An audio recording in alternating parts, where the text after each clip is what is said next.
नमस्कार दोस्तों, आज हम दवा बताते हैं।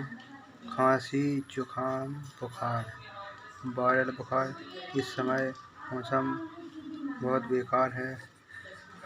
खांसी, जुकाम, बुखार ये आम बात है। मौसम बदल रहा है, गर्मी पड़ रही है और बरसात भी हो रही है। मौसम खराब होता जा रहा है।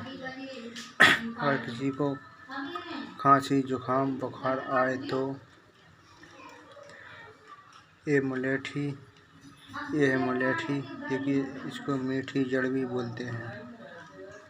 ये मार्केट में मिल जाएगी आपको। एक टुकड़ा मुलेठी का,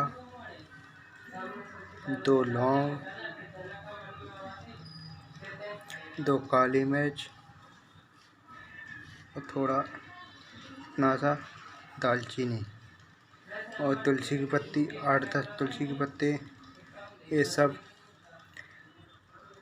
1 गिलास पानी में डालकर इतना पकाते हैं कि ये 1/4 रहे और इसको छानकर हल्का कुनकुना पी लेते हैं दिन में 3-4 बार।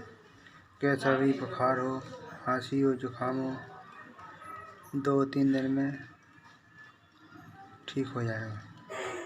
वंदे मातरम। साथ में